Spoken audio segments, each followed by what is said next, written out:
Very good evening. Welcome to the special live show with Raghuram Krishnaraju.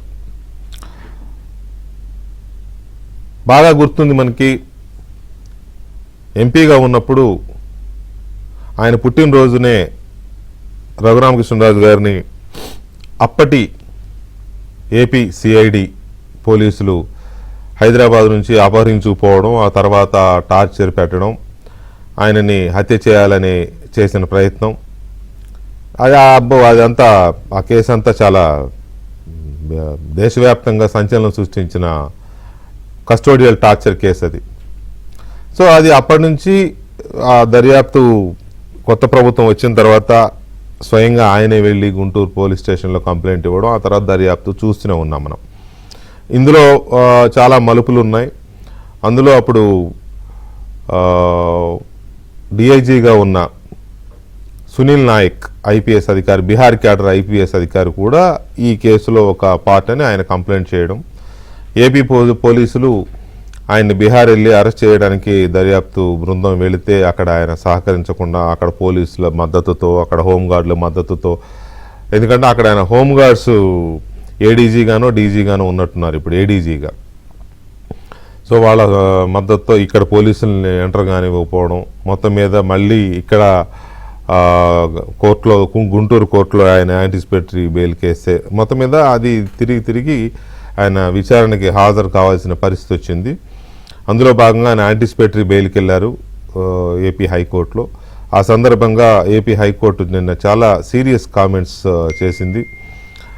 అసలు ఏమనుకుంటున్నారు, ఎందుకు మీకు యాంటిసిపేటరీ బెయిల్ ఇవ్వాలి, ఒక ఎంపీ మీద దాడి చేయడం అంటే, ఒక ఎంపీని కస్టోడియల్ టార్చర్ చేయడం అంటే, దేశ పార్లమెంటు భవనం పైన దాడి చేసిన కుట్ర ఎంత సీరియస్సో ఇది అంతే సీరియస్. అంటే కోర్టు ఎంత సీరియస్గా పరిగణించిందో మనం ఈ ఒక్క పాయింట్ బట్టి మనం అర్థం చేసుకోవచ్చు. పార్లమెంటు మీద దాడి, పాకిస్తాన్ ప్రేరేపిత ఉగ్రవాద మూకలు చేసిన దాడి ఎంత పాశవికమో, అంటే ఇది చెప్పకపోయినా పార్లమెంటు మీద దాడి అంది కోర్టు, అంత దారుణమైన కేసు ఇది అని కూడా మాట్లాడారు, కామెంట్ చేశారు. కామెంట్ చేసి అతన్ని ఇవాళకి వాయిదా వేశారు. ఇవాళ వాళ్ళ లాయర్ గారు బిజీ అంట, 15వ తారీఖు వస్తారంట, అందుకని 15వ తారీఖు వాయిదా అడిగితే కాదని జూలై 3కి ఏదో వేసినట్టున్నారు. సరే, ఎనీవే, సో ఈ మొత్తం ఎపిసోడ్ మీద మనతో మాట్లాడడానికి, దాంతోపాటు ఇంకా చాలా అంశాలు, ఈ కేసుతో ముడిపడి ఉన్న అంశాలు ఇవన్నీ మాట్లాడడానికి, ఇంకా పొలిటికల్ అంశాలు కూడా చాలా ఉన్నాయి రఘురామ కృష్ణరాజు గారు మనతో షేర్ చేసుకోవడానికి. అవి మాట్లాడడానికి మనతో రఘురామరాజు గారు లైవ్లో ఉన్నారు, వారితో మాట్లాడదాం. రఘురామరాజు గారు నమస్కారం. నమస్తే విజయ్ గారు. చాలా నెలలైంది మనం మాట్లాడి, చాలా చాలా నెలలైంది. ఎందుకంటే ఇప్పుడు మామూలుగా మీరు ఇంటర్వ్యూలు ఇవ్వడం వేరు, కానీ ఇద్దరు సహ నిందితులు లేదా ఇద్దరు సహ బాధితులు ఎలాగని అనుకోవచ్చేమో, దాన్ని నిందితులనే కదా, సహ నిందితుల ఇంటర్వ్యూ ఇది, A1 A2 ఇంటర్వ్యూ. సో అదే సహ బాధితులు, మనం బాధితులం, వాళ్ళ దృష్టిలో నిందితులం, ఆ కేసు పెట్టిన వాళ్ళ దృష్టిలో. పాయింట్ ఏంటంటే, నాకు బాగా ఈ కేసులో అట్రాక్ట్ చేసిన అంశం ఏంటంటే, ఇంతవరకు మిమ్మల్ని టార్చర్ పెట్టినప్పుడు ఎంత బాధపడ్డామో, ఆ తర్వాత నిన్న చాలా ఆనందం వేసిందండి. నిన్నే అతిపెద్ద హ్యాపీయెస్ట్ డే. ఎందుకంటే కోర్టు చేసిన కామెంట్, ఒక ఎంపీని కస్టోడియల్ టార్చర్ చేయడం అంటే దేశ పార్లమెంటు భవనం పైనే దాడి చేసిందో సమానమని అన్నప్పుడు నాకు అనిపించింది, నేను అందుకనే మీకు వెంటనే ఫోన్ చేశా. అది కోర్టు చాలా తీవ్రంగా పరిగణించింది అనిపించింది. సో ఆ కామెంట్స్ వినగానే మీకు ఫస్ట్ కలిగిన భావన ఏంటి? నాకు చాలా సంతోషం అనిపించి, న్యాయానికి విజయం అతి చేరువలో ఉంది అన్న ఒక పాజిటివ్ ఫీల్ డెఫినెట్గా వచ్చిందండి. ఎందుకంటే గతంలో మరి ఇదే హైకోర్టులో ఒక 5 నెలలుగా నలిగి ఇంకా కోర్టులో మ్యాటర్ వస్తుందంటే కూడా ఇక దాని గురించి ఆలోచించటమే వేస్ట్ అనుకున్న పరిస్థితిలో, మరి ఆఫ్టర్ హాలిడేస్ బెంచ్ మారిన వెంటనే ఇంత పాజిటివ్ న్యూస్ వింటాను అని నేను అనుకోలే. ఇన్ఫ్యాక్ట్ మళ్ళీ మ్యాటర్ వచ్చింది అని అంటే I did not even bother to look at it. ఆ ప్రొసీడింగ్స్ చూడాలి వర్చువల్గా అనే ఇంట్రెస్ట్ కూడా నాలో పోయింది నిజంగా, to be very honest. But నేను చూడాల లైవ్. నాకు వెంటనే మా లాయర్ గారు ఆ క్లిప్పింగ్ నాకు పంపించిన వెంటనే ఐ ఫెల్ట్ సో హ్యాపీ.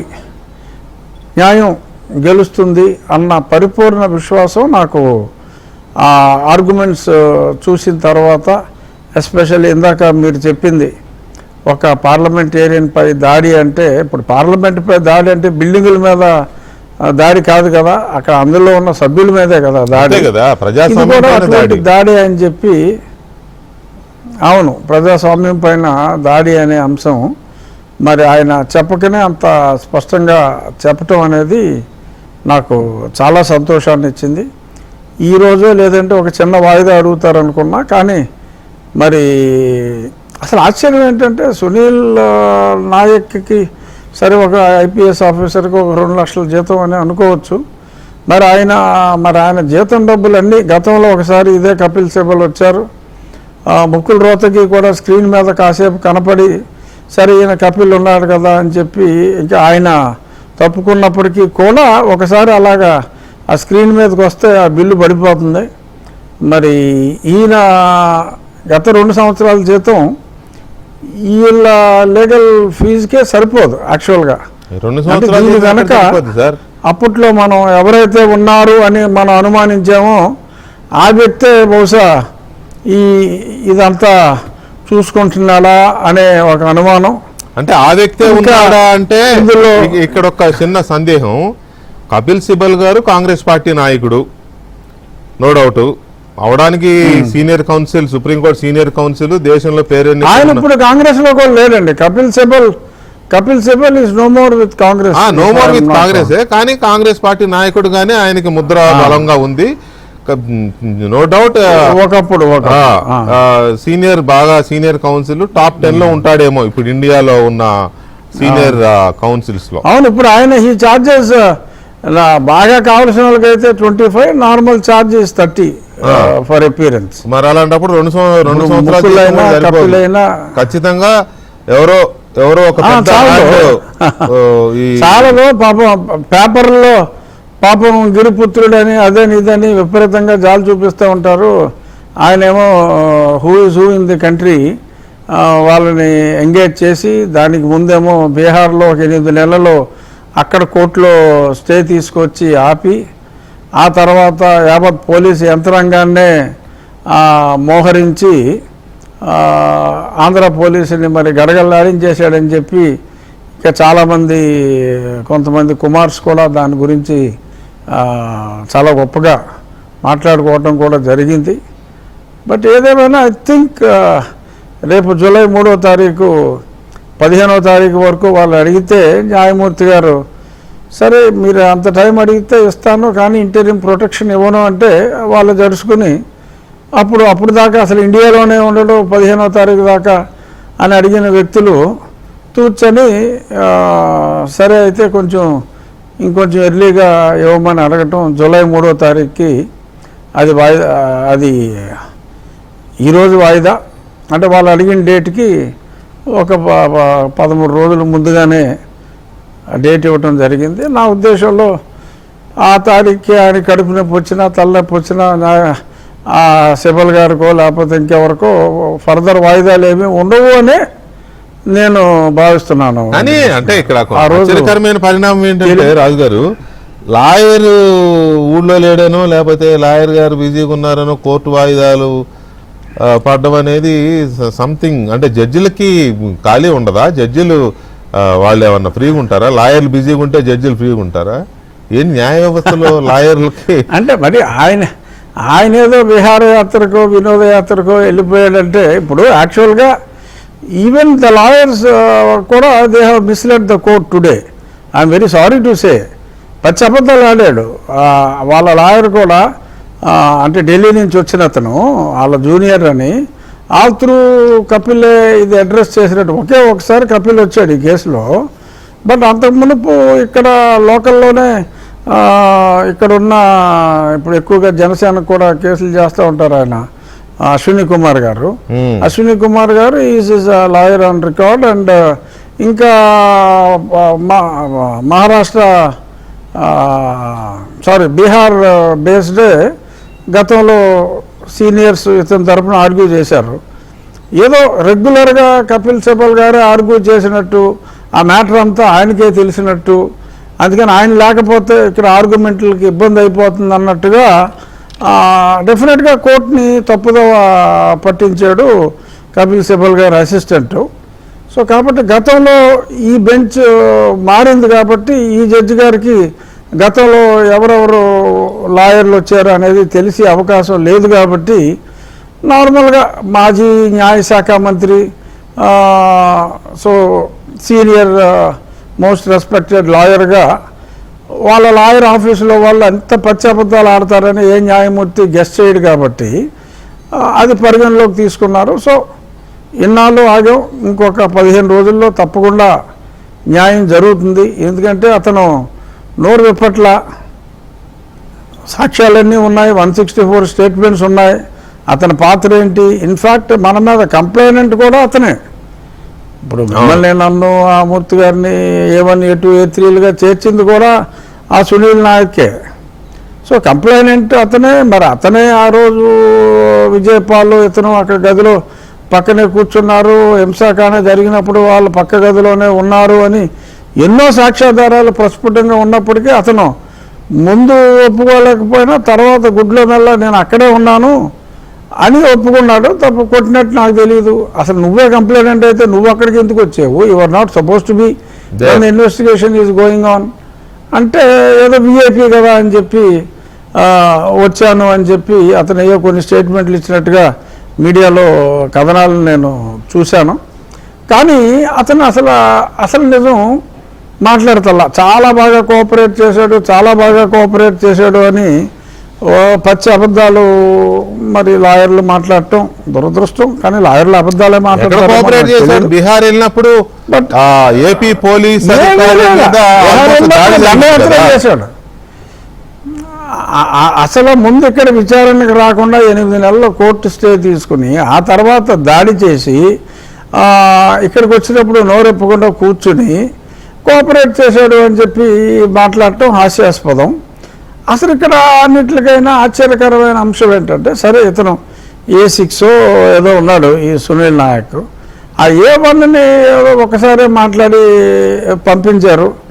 అతను బజార్లో అమ్మటప్పుడు తిరుగుతున్నాడు, ఈ ముఖ్యమంత్రి పనికిరాడు, ముఖ్యమంత్రిగా పలానా కులవాడైతే బాగుంటుంది అనే విపరీతమైన ఆర్గ్యుమెంట్స్ అన్నీ అతను మాట్లాడుతూ బజార్లో తిరుగుతున్నాడు. బట్ అతన్ని కూడా విచారించవలసిన బాధ్యత ఉంది. నేను అదే అడుగుదాం అనుకుంటున్నా మిమ్మల్ని. నిన్న విచారణ సందర్భంగా కోర్టు చేసిన యాక్చువల్ కామెంట్స్ ఏంటి పార్లమెంట్ దాడి అనడంతో పాటు, ఎందుకంటే దాని సివియారిటీ అలాంటిది కాబట్టి ఒకటి. రెండోది, మిమ్మల్ని టార్చర్ చేసిన కేసులో సునీల్ నాయక్ రోల్, అసలు ఖచ్చితమైన రోల్ ఏంటి అనేది రెండో పాయింట్. మూడో పాయింట్, అప్పుడు సిఐడి డీజీగా ఉన్న సునీల్ కుమార్ గారి పాత్ర కూడా ఎంతవరకు ఉంది దీంట్లో అనేది. రఘురామరాజు గారు, నిన్న కోర్టు చేసిన కామెంట్స్లో ఎగ్జాక్ట్ పాయింట్స్ ఏంటండి? పార్లమెంట్ మీద దాడితో సమానం అని మాత్రమే కాకుండా, అంటే నిన్న పార్లమెంట్ మీద దాడి అనే కాకుండా ఆయన సరెండర్ అయిపోతే మంచిది కదా. ఆ పదవిలో ఉన్న వ్యక్తి అతనికి అక్కడ జరుగుతున్నది ఏమిటో స్పష్టమైన అవగాహన ఉన్నట్టుగానే ఉంది అని చెప్పిన అని ఆయన ఒక కామెంట్ చేయటం జరిగింది.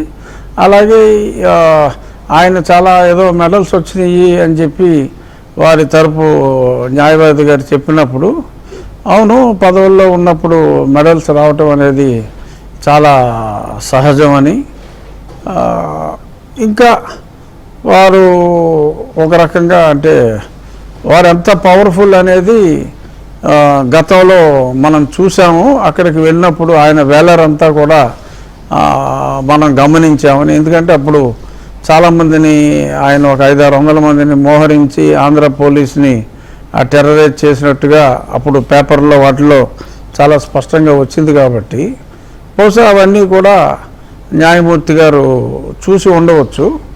సో అతని వేలరంతా కూడా మనం గతంలో గమనించామని కూడా ఒక పాసింగ్ రిమార్క్ లాగా చేయటం జరిగిందండి.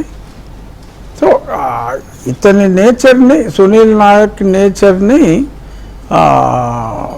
బహుశా గతంలో అబ్జర్వ్ చేసి ఉండవచ్చు. బీహార్ క్యాడర్కి చెందిన ఎందుకంటే డిఐజీ ర్యాంక్ అధికారి ఈయన సునీల్ నాయక్ కదా. ఇప్పుడు ఆయన అప్పుడు కొంతమంది లోకల్ కుమార్స్, అది ఓకే, నేను అంటే సునీల్ నాయక్ కొంతమంది లోకల్ కుమార్స్ అతను ఐపీఎస్, అతను వెంటుకు కూడా టచ్ చేయలేరు అనే విధంగా ఎప్పుడు కోటేసు తిరిగే వ్యక్తి మాట్లాడాడు. అంటే నాన్ ఐపీఎస్ కుమార్ ఒక అతను ఐపీఎస్, అతను ఇంటికి కూడా టచ్ చేయలేరు, చూశారు కదా అక్కడికి వెళ్ళి ఏం చేశారు మీ ఆంధ్ర పోలీస్ అని చెప్పి చాలా అతిగా మాట్లాడిన సంగతులు పేపర్లో బహుశా న్యాయమూర్తి గారు చూసి ఉండవచ్చు. అందుకని కొంచెం వైడ్ పబ్లిసిటీ అతని గొప్పతనం గురించి ఇచ్చినందువల్ల న్యాయమూర్తులకు కూడా ఇతను ఎంత గొప్పవాడో తెలుసుకునే అవకాశం, ఈ సునీల్ కుమార్ నాయక్ గురించి ఆయన ఎంత గొప్పవాడని తెలుసుకునే అవకాశం ఇంకొక కుమార్ ద్వారా తెలిసిందేమో అని నేను భావిస్తున్నా. అయితే ఈ బీహార్ క్యాడర్ నుంచి ఆంధ్రప్రదేశ్కి డిప్యుటేషన్ మీద వచ్చి జగన్మోహన్ రెడ్డి ఉన్న ఆ 5 ఏళ్లే పనిచేసిన సునీల్ నాయక్ అనే ఐపీఎస్ అధికారి పర్టికులర్గా మీ విషయంలో ఆయనే కంప్లైనెంట్గా ఉండడానికి అది కారణం ఏంటి? ప్రభుత్వానికి వ్యతిరేకంగా కుట్ర చేస్తున్నాడని మీ మీద కంప్లైంట్. అతను అంటే అది అతను ఇది నాకున్న సమాచారం ఏంటంటే అప్పట్లో మరి ప్రభుత్వంలో జరిగే ఎన్నో అరాచకాల మీద మనం తరచూ రచ్చబండ కార్యక్రమాల్లో మాట్లాడటం, అప్పుడప్పుడు ప్రతిరోజు రచ్చబండలో మాట్లాడతాం, ఏకరువు పెడతాం, అప్పుడప్పుడు మీ ఛానల్లో కూడా ఇంటర్వ్యూల్లో ఏదన్నా అనుకోని సంఘటనలు జరిగినప్పుడు ఆ సంఘటనల గురించి మనం మాట్లాడుకోవటం, దీనివల్ల ఆయన ప్రభుత్వంలో జరుగుతున్నవి. ఎందుకంటే వెంకటకృష్ణ గారు నేను 2020 సంవేర్ ఇన్ మే నెలలో ఈ ప్రభుత్వం, గత ప్రభుత్వం చేస్తున్న ఈ అరాచకాలన్నీ ఉండే ఎన్నో వాటి మీద నేను చాలా ప్రస్ఫుటంగా ప్రతిరోజు మాట్లాడటం ప్రారంభించాం. ఆ సమయంలో అసలు ఆ సమయంలో నోరిప్పిన వ్యక్తి ఆంధ్ర రాష్ట్రంలో ఎవరు లేడు.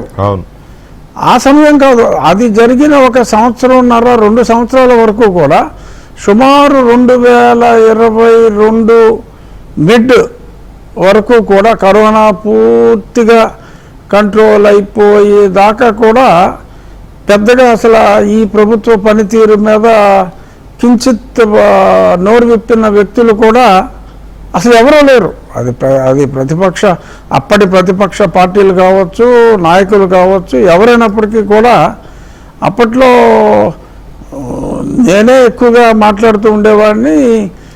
మీ ఛానల్లో అప్పుడు TV5లో ఈ 2 ఛానల్స్లోనే కొంచెం ధైర్యంగా మాట్లాడిందంతా కూడా ఆ ప్రసారాలు కూడా జరిగేవి. అందుకని చెప్పి నా పైన స్పెసిఫిక్గా మీ పైన TV5 మూర్తి గారి పైన A1 A2 A3లుగా చిత్రీకరించడం జరిగి ఐ థింక్ జగన్మోహన్ రెడ్డి ఆదేశాల మీద, ఎందుకంటే జగన్మోహన్ రెడ్డి ఆ ప్రోటోకాల్ వైజే వెళ్తాడు. అతను పైన ఒక డీజీ ఉంటే ఆ కింద డిఐజీ లెవెల్లో మాట్లాడే టైప్ కాదు. సో ఇతనికి అప్పచెప్పి అప్పుడు ఏంటంటే ఇతను సీనియారిటీలో చిన్నవాడైనా సరే ఒకసారి డీజీ ర్యాంకు వచ్చేస్తే డీజీపీ అవుదాము అన్న ఆవేశంలో అతను ఏది చెప్తే అది చూసి రమ్మంటే కాల్చొచ్చి టైపులోనే సునీల్ కుమార్ తను చేసేవాడు అప్పుడు.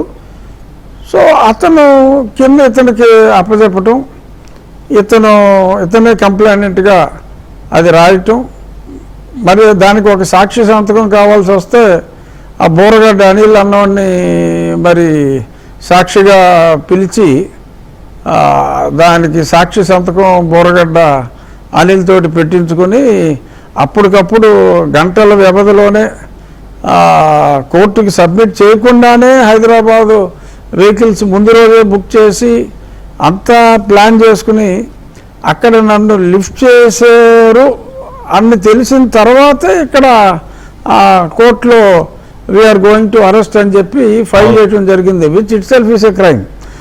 అలాగే ఎన్నో తప్పులు చేసి మిమ్మల్ని టార్చర్ చేసి మీరు అడిగిన దానికి చెప్పేది ఏంటంటే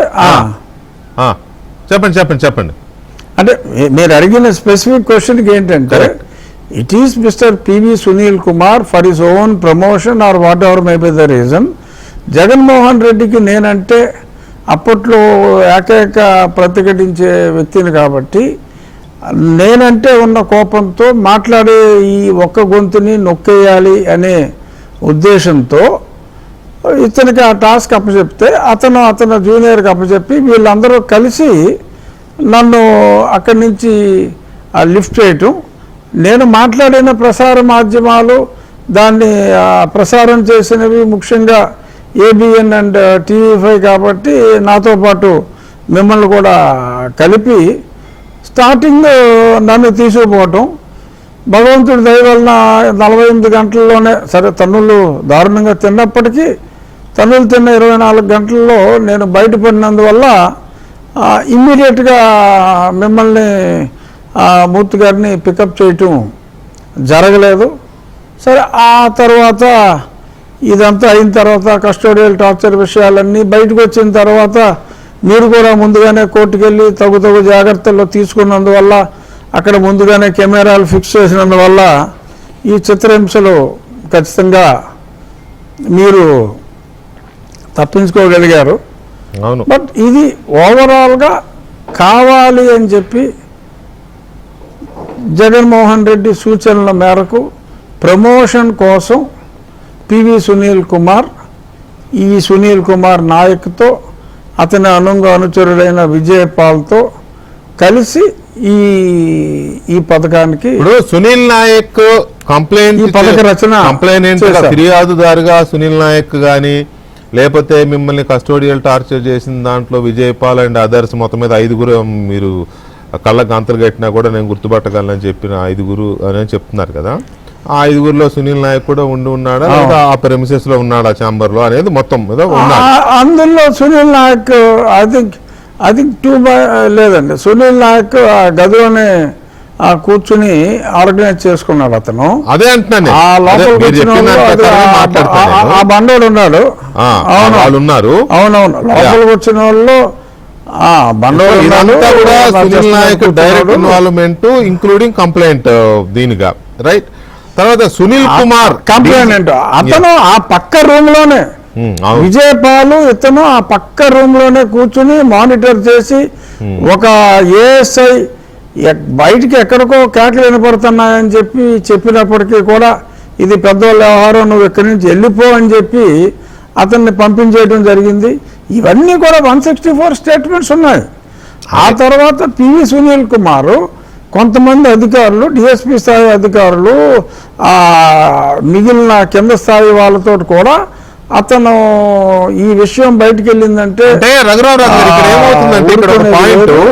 ఇక్కడ ఒక పాయింట్ ఏంటంటే సునీల్ కుమార్ డీజీగా సిఐడి డీజీగా సునీల్ కుమార్ ఉన్నారు, డిఐజీగా this man officer Sunil Naik ఉన్నారు. సునీల్ కుమార్ నాయక్. సో డీజీగా పివి సునీల్ కుమార్ ఉన్నాడు కాబట్టి ఆయనకు తెలియకుండా ఈయన చేసే అవకాశం లేదు అనే ఒక సర్కమ్స్టాన్షియల్ ఎవిడెన్స్ అంటాం కదా, అట్లాంటిదా లేక ఇంకా మీ దగ్గర మీరు చేస్తున్న మిగతా వాటిలాగా దీనికి కూడా ఉందా ఇన్వాల్వ్మెంట్? లేదు ఇది లేదు, నా దగ్గర అన్ని వివరాలు ఉన్నాయి. ఖచ్చితంగా ఇతన్ని పంపించి మొత్తం అంతా దగ్గరుండి మానిటర్ చేయమని చెప్పటం, ఈ గురు శిష్యులిద్దరూ పూర్తిగా సంపూర్ణ అవగాహనతో కలిసి చేసి గురువు శిష్యుడు ఆ శిష్య పరమాణువు ఆ అడిషనల్ ఎస్పీ విజయపాలు వీళ్ళిద్దరూ అక్కడ స్పాట్లో ఉండటం ఇదంతా పోలీసులు ఇచ్చారు స్టేట్మెంటు. నా సెక్యూరిటీని విజయపాల్ అన్నవాడు నా సెక్యూరిటీని బలవంతంగా బయటికి పంపించాడు. అది నా సిఆర్పిఎఫ్ వాళ్ళని బలవంతంగా బయటికి పంపాడు. అరే గవర్నమెంట్ ఆఫ్ ఇండియా ఇచ్చిన సెక్యూరిటీని నువ్వు ఎలా పంపిస్తావా బయటకంటే లేదు అక్కడ మా పోలీసులే ఉంటారు అని చెప్పి ఆ పోలీసులేమో వాళ్ళు బయటికి వెళ్ళిపోయి మేము టిఫిన్ చేసి వస్తామని చెప్పి వాళ్ళు బయటికి వెళ్ళిన వెంటనే వీళ్ళు గదిలోకి వచ్చి దారుణంగా హింసించి వీళ్ళు వెళ్ళిపోయిన వెంటనే మళ్ళీ వాళ్ళ గదిలోకి వచ్చి ఏంటంటే రాజు గారు ఏంటి మంచం విరిగిపోయింది ఏమైంది అని చెప్పి వాళ్ళు చాలా అమాయకంగా ఏదో జాలి ఫేస్ పెట్టుకుని వాళ్ళు మాట్లాడి అసలు గ్యాంగ్ సార్ అది ఈ సునీల్ సిఆర్పిఎఫ్ వాళ్ళని బయటికి పంపేశాడు బలవంతంగా విజయపాలు బయటికి పంపేసి వీళ్ళ లోకల్లో ఒక సర్కిల్ ఇన్స్పెక్టర్ ఒక హెడ్ కానిస్టేబుల్ కాపలా ఉంటారు అని చెప్పి వాళ్ళని పెట్టి వాళ్ళు కూడా ఇమ్మీడియట్గా మేము ఏదో భోంచేసి వస్తామని చెప్పి వాళ్ళు బయటికి వెళ్ళిన వెంటనే నేను తలుపు వేసుకోకపోతే గదిలో లేదు తలుపు వేసుకోవద్దు నేను వెంటనే 5 నిమిషాల నుంచి 10 నిమిషాల్లో వచ్చేస్తాం జస్ట్ అలా తిని వచ్చేస్తాం మళ్ళీ మీరు తలుపు వేయొద్దు అని చెప్పి లేకపోతే మళ్ళీ వాళ్ళ తలుపు బదులు కొట్టాల్సి వస్తుంది కదా వచ్చిన వాళ్ళు అది నాకు ముందు అర్థం కాల సర్లే వస్తారు కదా అని అనుకున్నా. సో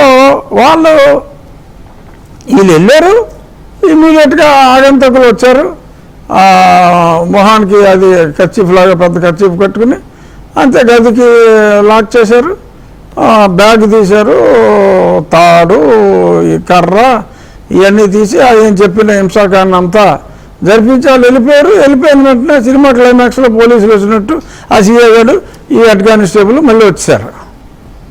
వచ్చి ఏంటి ఏమైంది అని చెప్పి చాలా అమాయకంగా అడగటం చాలా దారుణంగా వాళ్ళు ట్రీట్ చేయడం జరిగింది. ఆ మెడికల్ డాక్టర్ కూడా నెక్స్ట్ డే మార్నింగ్ వచ్చిన డాక్టరు చాలా స్పష్టంగా ఇదంతా చూసి ఆ కాళ్ళ పరిస్థితి చూసి ఈ క్లాట్స్ అన్నీ మొత్తం మచ్చలుగా అలా అంత బ్లడ్ క్లాట్ అంతా ఉంటే ఈ క్లాట్స్ ట్రావెల్ చేస్తే హార్ట్ ఫెయిల్యూర్ వస్తుంది you have to take blood thinners అని అంటే నాకు ఆల్రెడీ నేను ఓపెన్ హార్ట్ సర్జరీ అయిందండి ఇంకా 5వ నెలలో ఉన్నప్పుడు 4 నెలలు పూర్తయింది I'm already on blood thinners అంటే కొంచెం డోస్ పెంచుకోండి అని వాళ్ళు చెప్తే ఇదంతా రిపోర్ట్లో రాయండి అని నేనంటే ఇదేమీ రిపోర్ట్ చేయడానికి వీల్లేదు అని నన్ను బెదిరించారు.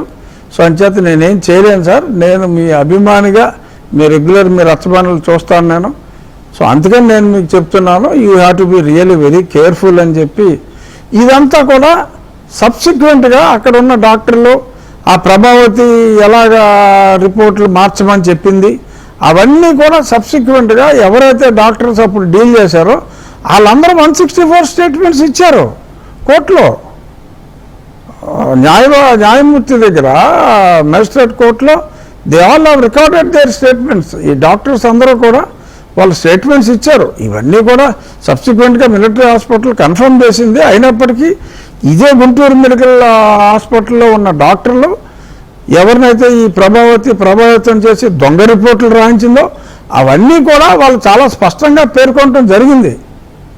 ఊరికేనే ఏదో టీవీ ఇంటర్వ్యూల్లో పివి సునీల్ కుమార్ అసలు మేము కొట్టుంటే ఒళ్ళంతా విరిగిపోయేది అసలు మేము కొట్టుంటామా అలా ఊరికేనే కింద క్రికెట్ ఆడదామంటే పడిపోయినోడికి ఏదో ఇరిగిపోయిందని బరి తెగించి బజారోల్లాగా మాట్లాడతామంటే అచేతనంగా ఆ వాగున్నంతా భరిస్తున్న ఈ ప్రభుత్వం మంచిదనాన్ని ఏమనాలో నాకు ఒకసారి అర్థం కాదు వెంకటకృష్ణ గారు. ఇప్పుడు నా ప్రశ్న కూడా అదే సరే దేశంలో చాలా చూస్తున్నాం చాలా మంది అధికారులు జైలుకి వెళ్తున్నారు చాలా ఎన్కౌంటర్లు అవుతున్నాయి చాలా మందిని కాల్చి చంపేస్తున్నారు అన్యాయంగా ఇది చేసిన వాళ్ళని ప్రజల మీద దాడులు చేసిన వాళ్ళని ఇవన్నీ చూస్తున్నాం కదా. సో ఇది చాలా మీ టార్చర్ జరిగిన తర్వాత మనం చాలా సందర్భాల్లో మీకు ఎలా జరిగిందనేది చాలా సందర్భాల్లో మాట్లాడుకున్నాం. మీరు ఎక్స్ప్లెయిన్ చేసిన ప్రతిసారి మీ గొంతులో అది నాకు వినపడుతూనే ఉంటుంది. సో సునీల్ నాయక్ది నడుస్తోంది. ఇప్పుడు నెక్స్ట్ ఇంకా మిగతా అధికారుల మీద కానీ వీళ్ళ మీద కానీ ఎప్పుడు జరుగుతుంది మీ మనసులో రాజు గారు ఇందులో విజయపాల్ని విచారించారు, తర్వాత అతను ఎవరో తులసీదాసో ఎవరో అతన్ని విచారించారు, తర్వాత ఇప్పుడు సునీల్ నాయక్ ని తీసుకొస్తున్నారు, అతను ఏదో బెయిల్ కోర్టులో చూస్తున్నాం కదా. సో ఇందులో ఇంకా మీ అనుమానం ప్రకారం ఇంకా ఎవరెవరిని కేసులో విచారించాల్సిన ఇది ఉంది? ఇప్పుడు ఖచ్చితంగా ముందు పివి సునీల్ కుమార్ని పూర్తి స్థాయిలో విచారణ చేయాలి. ఎందుకంటే 164 స్టేట్మెంట్స్ అన్నీ చాలా స్పష్టంగా ఉన్నాయి. అతన్ని విచారించిన తర్వాత ఖచ్చితంగా మరి అతను మాట్లాడిన దాన్ని బట్టి జగన్మోహన్ రెడ్డి ప్రోద్బలం లేకుండానే అతను ఇవన్నీ చేసుంటాడా అనేది నాకు అనుమానం. పొలిటికల్ బాసుల ఇది పాత్ర.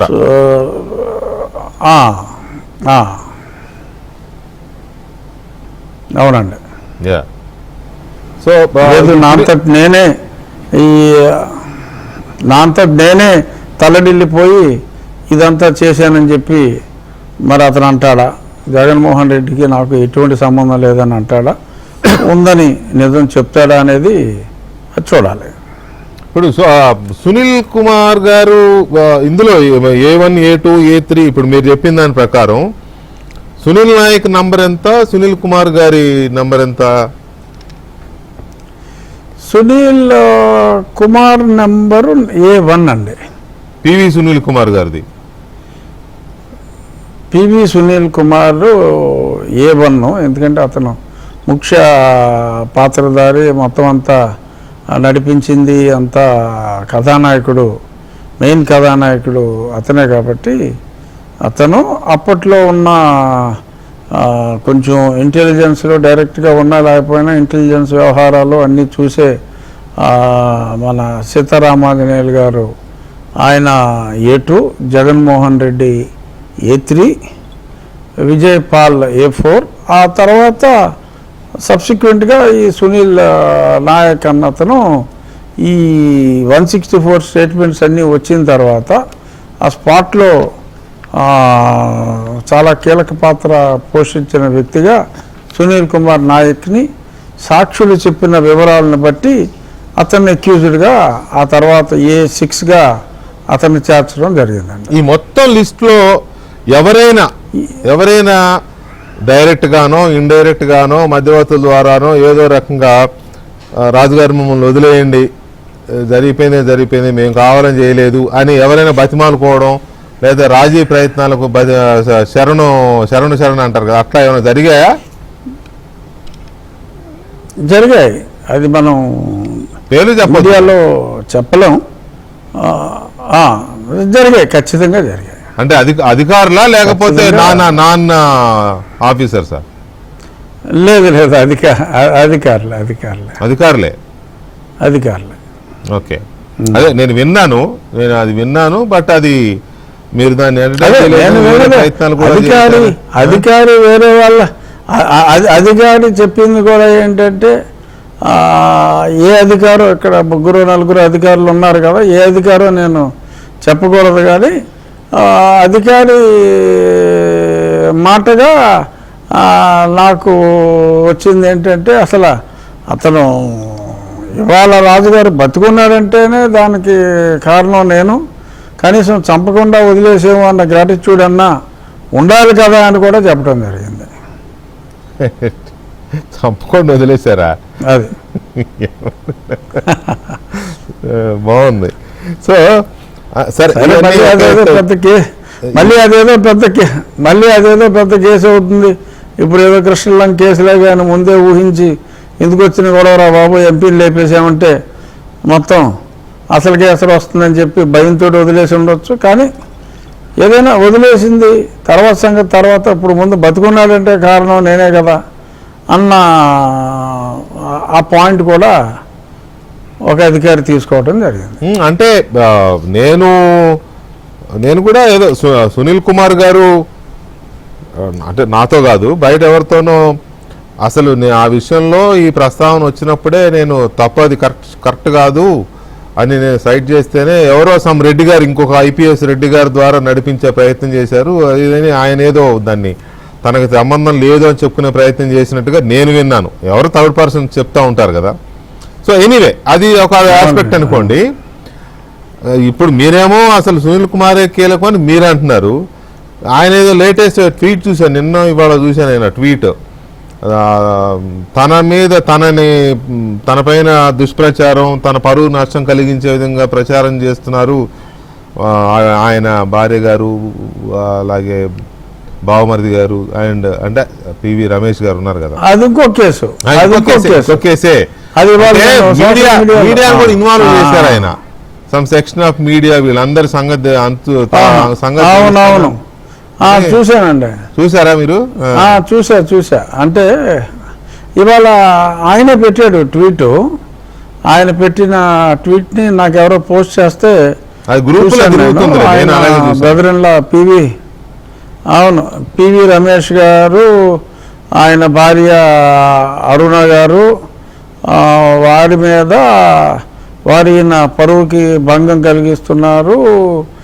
వారితో పాటు అది ప్రసారము చేస్తున్న మీడియా వాళ్ళని, ఇంకొందరు వ్యక్తుల్ని కూడా ఖచ్చితంగా జైలు పాలు చేయకపోతే చూసుకోండి అన్నట్టుగా ఆయన ఒక శపథం చేసినట్టుగా ఉంది. సరే, ఇప్పుడు ఆయన చూసుకోవాల్సింది రేపు రాబోయే రోజుల్లో అసలు ముందు ఈ కస్టోడియల్ టార్చర్ కేసులో ఆయన ఏమవుతాడో అది చూసుకోవాలి. ఎందుకంటే అక్కడ జరిగింది సరే, వారి శ్రీమతి వారి పతి చేస్తున్న అతి మీద మరి ఆవిడ పోలీసులకి కంప్లైంట్ ఇచ్చి తెలంగాణ సిఐడి కోర్టులో కంప్లైంట్ ఇస్తే అది వాళ్ళ కేసు రిజిస్టర్ వేరియస్ సెక్షన్స్ కింద, రిలవెంట్ సెక్షన్స్ కింద అక్కడ సిఐడి, తెలంగాణ సిఐడి, అప్పటి ఆంధ్ర సిఐడి, ఆవిడ పతి అయిన అప్పటి ఆంధ్ర సిఐడి మీద ఆ కేసు రిజిస్టర్ అవ్వటం, ఇవన్నీ కూడా అది హైకోర్టు దాకా వెళ్ళటం. ఆ తర్వాత పివి రమేష్ గారి తండ్రి గారు ఆంధ్ర హైకోర్టులో నా అల్లుడు పలానా వాడు చాలా హైలీ కరప్ట్ ఫెలో అని, ఇవన్నీ కూడా అఫిడవిట్లన్నీ కూడా ఒకసారి కోర్టులో ఫైల్ అయిన తర్వాత అది ఓపెన్ డాక్యుమెంట్ వెంకటకృష్ణ గారు. ఆ ఓపెన్ డాక్యుమెంట్ని ఉన్నట్టుగా వారి శ్రీమతి గారు మాట్లాడినా, వారి బ్రదర్ ఇన్ లా మాట్లాడినా, లేదు ఇంకెవరన్నా ఛానల్లో దాన్ని ప్రసారం చేసినా కూడా మరి అది మరి నేరం ఎలా అవుతుంది?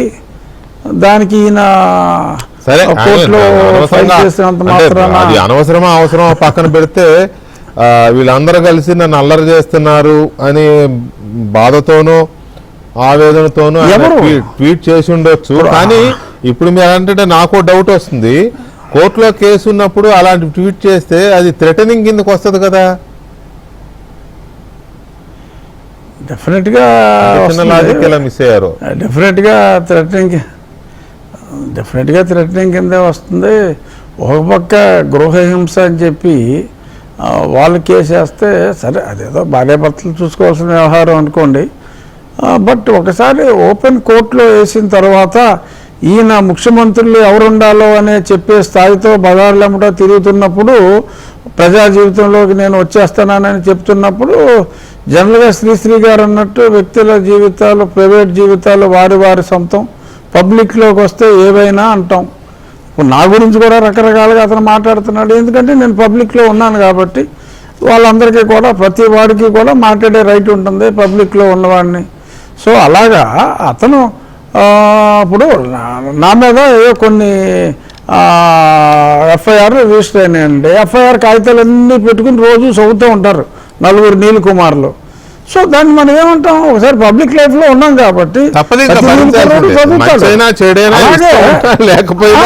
భరించాలి.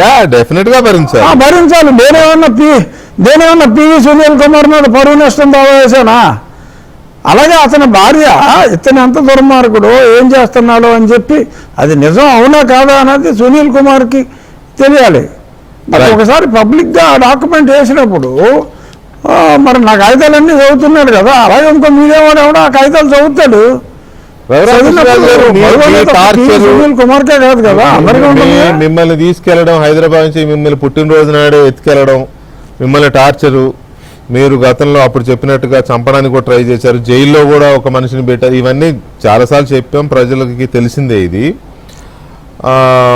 అప్పుడు జగన్ ప్రభుత్వం మీద వ్యతిరేకత పెరిగి ఇప్పుడున్న ప్రభుత్వం రావడానికి దోహదపడిన చాలా అంశాల్లో అతి ముఖ్యమైన కొన్ని అంశాల్లో ఇది ఒక ఫ్యాక్టర్ కూడా, అందులో డౌట్ లేదు. సరే, దేని పాత్ర ఎంత అనేది పక్కన పెడితే this is also one of the important factors. ఇది మీ దీనికి సంబంధించి ఇక చాలా కొన్ని విషయాలు ఉన్నాయి. ఒకటి, ఈ మధ్య కాలంలో బాగా ట్రెండ్ అవుతున్నది రఘురామకృష్ణరాజు పొలిటికల్ పార్టీ పెడతారంట, point number 1. Point number 2, Raghu Rama Krishna Raju నాకు దళితుల ఓట్లు అక్కర్లేకపోయినా అనేదో అన్నారని సహజమైన శైలిలో, అది 2. మూడోది, ఆ దళిత సంఘాలు సీఎం గారి మధ్య ఢిల్లీ వెళ్ళినప్పుడు ఆయన కలిసి ఏదో చెప్పినట్టున్నారు, కంప్లైంట్ లాగానో సంథింగ్ ఏదో ఫిర్యాదు చేశారని ఒకటి మేము చూసాము, చేశారు, అది 3వది. తర్వాత మీ నియోజకవర్గంలో రామాలయ నిర్మాణానికి మీరు చాలా సీరియస్గా ఉన్నారు, ఆ విషయం నాకు తెలుసు, కంకణబద్దులుగా ఉన్నారు, అది ఎందుకు అంత సీరియస్గా తీసుకున్నారు అనేది 4వది. సో ఈ అంశాలతో పాటు ఇంకోటి, కేజీ బాలకృష్ణన్ గారి కమిషన్ రేపో ఎల్లుండో నివేదిక ఇస్తారనుకుంటా, ఇది ఎస్సీస్ కనుక క్రిస్టియానిటీ తీసుకుంటే వాళ్ళ ఎస్సీ కోల్పోవాల్సి వస్తుంది. దాని మీద మీ ఒపీనియన్ కూడా నేను